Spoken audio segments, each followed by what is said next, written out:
What's going on, people? It's been a while since I made a video, so I'm going to have to get used to looking at the camera and not the actual screen again. Anyhow, I've not made a video for a while, and I've kind of been down from work.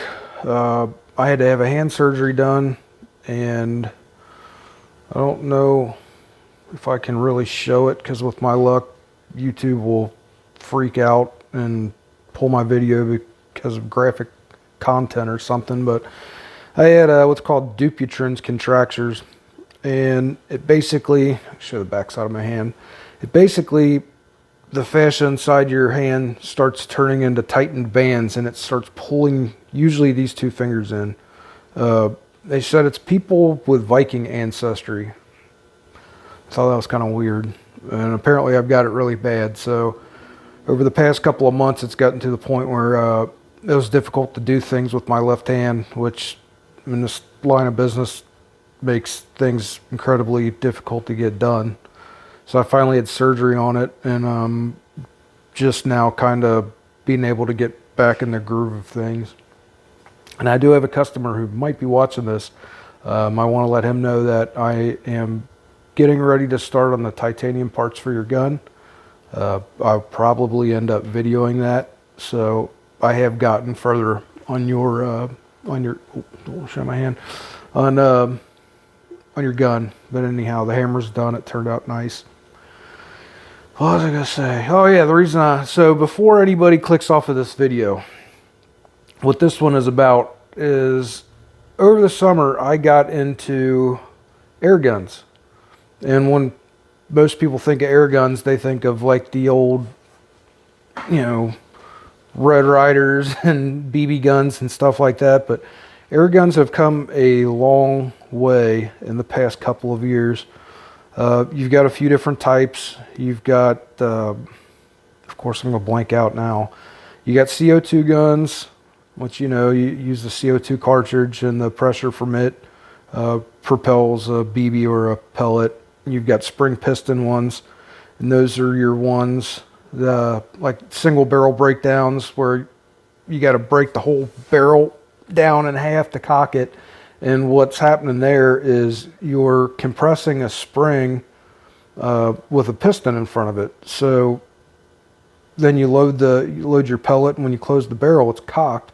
When you pull the trigger, it releases that piston, and that spring drives that piston forward, creates a lot of pressure and pushes the pellet out. And then there's a couple different types of spring piston. There's ones that have an actual coil spring, and then there's ones that use nitrogen gas as the spring, and they're less finicky because they're not affected by weather. You can keep them cocked. You don't have to worry about the spring wearing out. And then you've got PCP guns, which are pre-charged pneumatics. So they're the ones that you see with the tank on them. And they came out quite a few years ago, and I never really had an interest in them because, one, you saw guys having to charge them up with a scuba tank. That didn't appeal to me because you're going to have to go get your scuba tank filled and then drag it around with you. Now, for somebody that hunts, and a lot of guys do hunt with these things, but I'll get to that. It's not that big of a deal. They're needing one or two shots.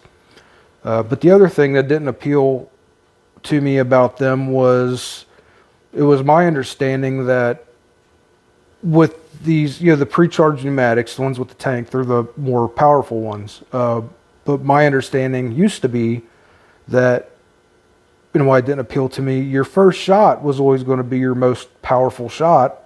And then as the pressure fell off, each subsequent shot after that would have a lower and lower and lower velocity. But these airgun manufacturers have gotten to the point where they got really wise. They learned if you put a regulator in there, God, so much to get into in a short video. If you put a regulator in there, well, if you get your bottle pumped up to 4,500 psi and the regulator is regulated at 2,000, well, all of your shots past the regulator are at 2,000 psi, and they will hold the same velocity until the bottle gets down to the regulator pressure, and then it'll start dropping off. So Out of curiosity, I purchased my first pre-charged pneumatic rifle. This was over the summer. It's called an Air Venturi Avenger. It's a 25 caliber, and it fires 25 caliber pellets, or in the airgun world, what they call them is slugs, and they just look like a lead bullet. And the reason that people like the slugs is they're heavier. They got I want to say they've got a better ballistic coefficient. Might be wrong on that, so don't quote me. But they maintain their energy. They have a higher rate of energy, I guess. I don't know. I don't want to talk about things I don't know what the hell I'm saying. But anyway, I bought one, and I ended up buying. There's two ways. Well, there's a few ways you can fill these things. You can get a high pressure pump that's electric, plugs into the wall. You can do the scuba tank deal, or you can get what looks like a bike pump and manually fill the things. Now, I bought one of those, and I learned real quick after feeling like I was going to have a heart attack that I didn't want to do that anymore. So I invested another, I don't know, it was like $300. I got a Chinese made compressor that pumps up to 5,000 psi. It works fantastic. So that 25 caliber gun is incredibly accurate. I put a scope on the thing. It's completely adjustable, and when I say adjustable, you can adjust the regulator pressure. You can adjust the hammer spring tension, which basically adjusts how hard the hammer will open the valve to regulate how much pressure comes out of the valve to push the pellet or slug. So I learned that I really liked that thing, and then I got into what's called, well, they're big bore air rifles. So I got looking into those, and they're the ones that guys are hunting with. And there's quite a few manufacturers out there. Some of the ones that come to mind, there's a company called AEA. They make a rifle called the Zeus. It's a 72 caliber. I think I might have somebody here. Let me see. Of course I do. So I will be right back. Okay, I'm back. Where was I? Anyway, okay, so there's a few different manufacturers that make big bores, and I'm not really sure where the number cutoff is for big bores, but there's air rifles and everything from, the little 17 calibers, your .177s, up to, I think there's some guy who made an 82 caliber one over another country, but AEA makes a 72 caliber one that it's extremely powerful. AEA makes a lot of big bore guns. They make 45s, 50s, but they've got a lot of people have got these rifles in 30 calibers. I want to say 357s, 45s, 457s, 50 calibers.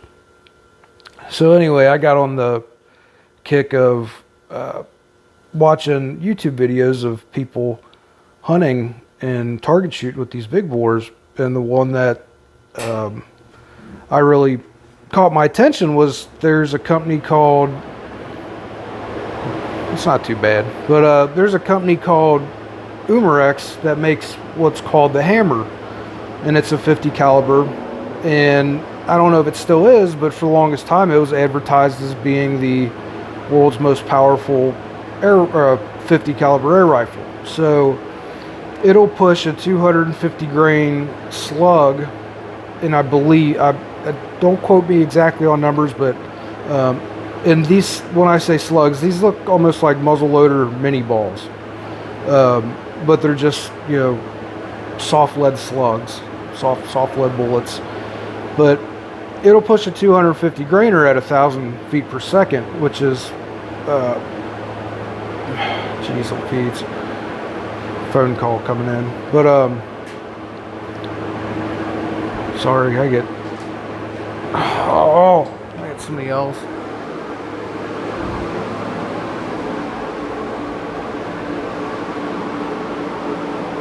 I sure do. I will be back again. Okay, let me try this again. So, where was I at now? Okay, so this Umarex hammer will send,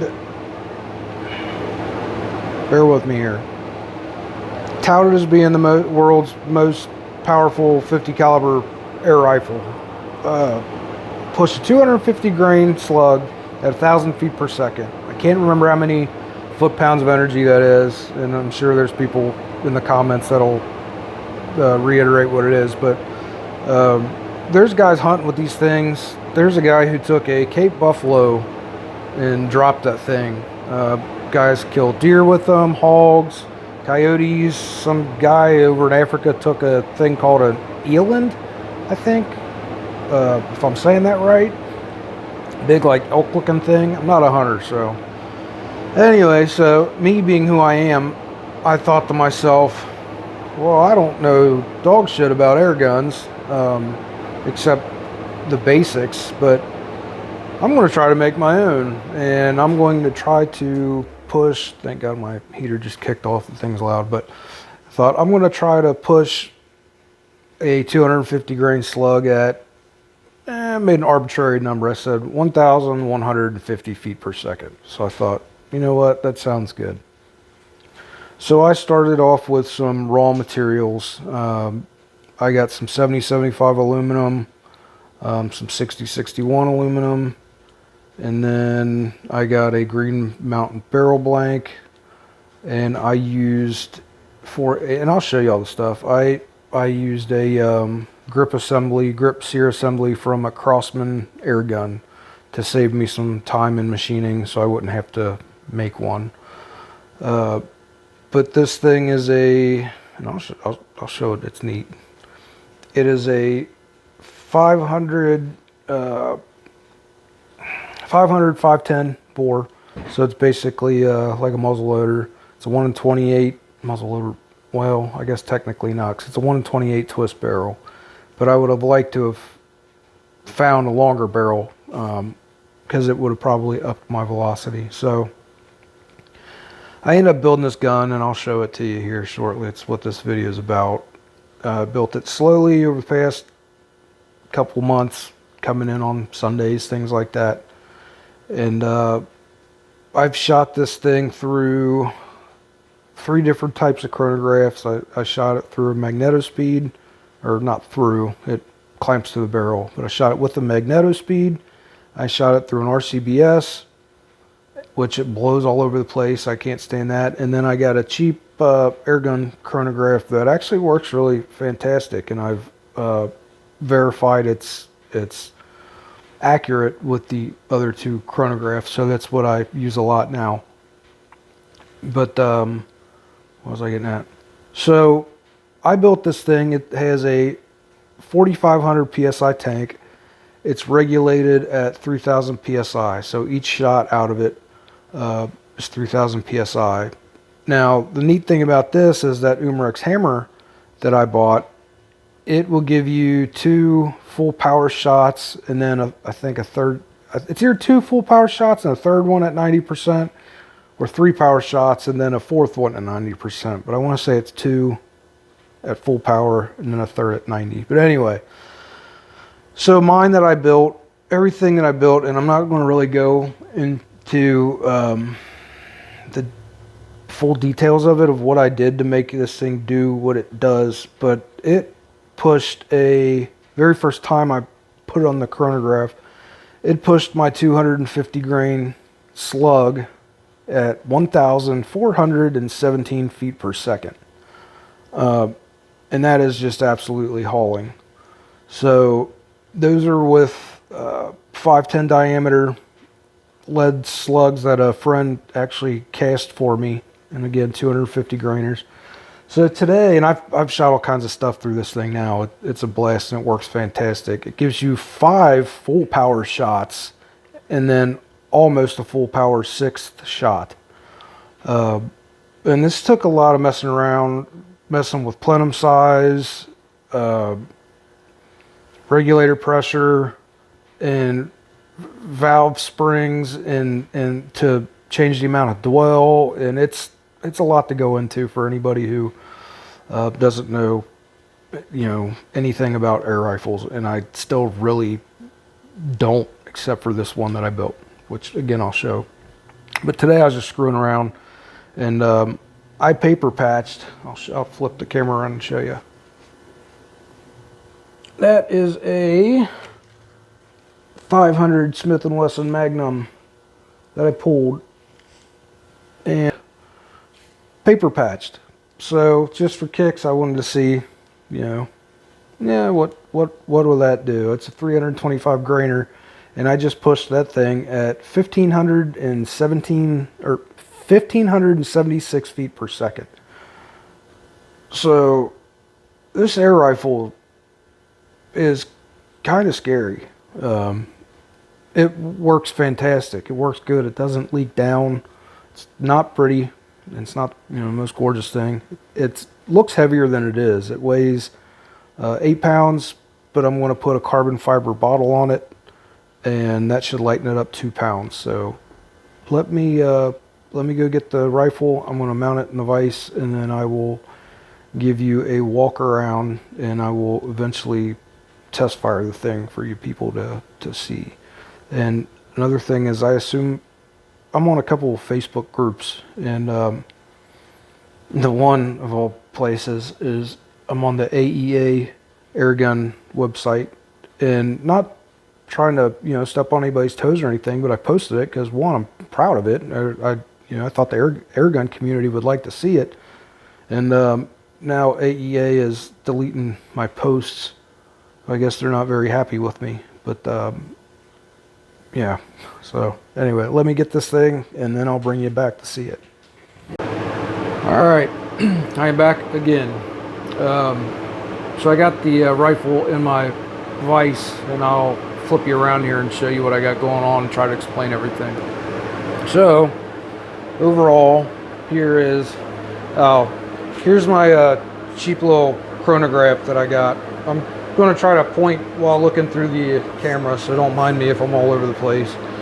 But here's the bottle I got, which goes to the regulator, which, shoot, you see over here. Anyway, that's the regulator.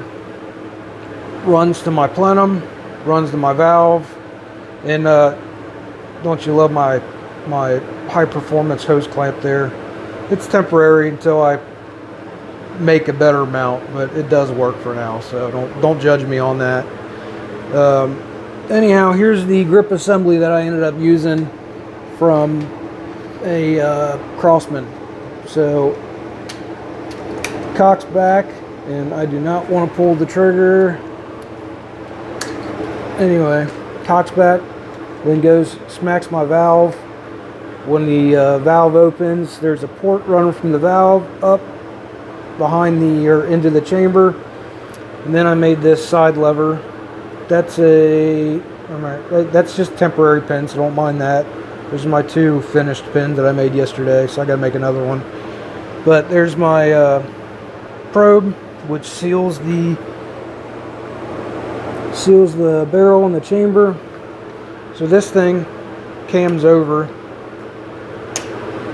latches, and then I just made a adapter and used the AR buffer tube in stock for simplicity's sake. Ended up putting a generic rail on there, which you can see because there's unused holes.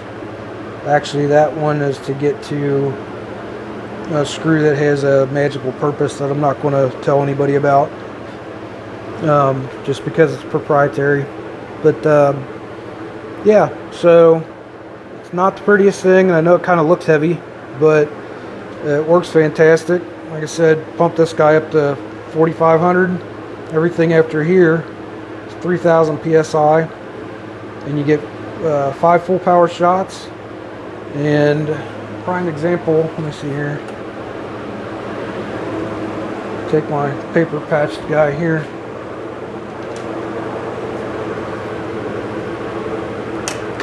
Goes right in there, sealed. All I have to do then is cock it, pull the trigger, and it'll fire. And I will actually get you set up on the tripod and then test fire it for you guys. So Yeah, I had posted shortly on AEA's Facebook group, and again, I know it might sound like I'm flip around here.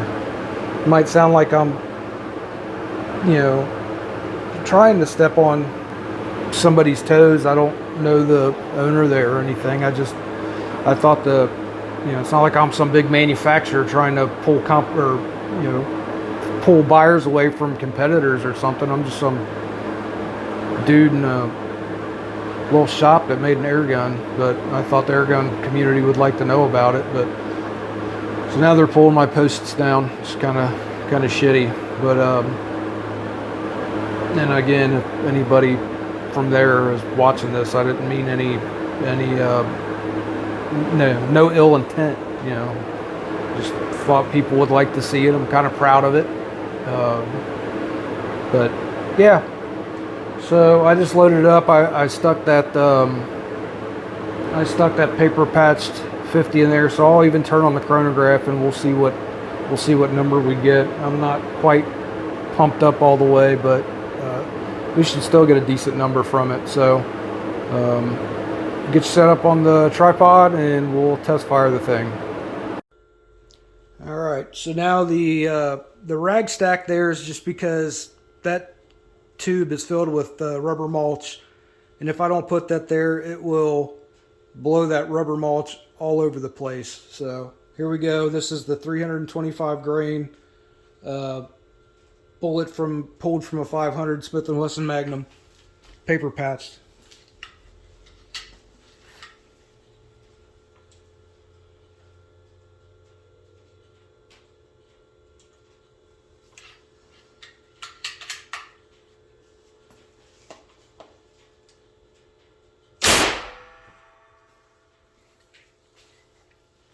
So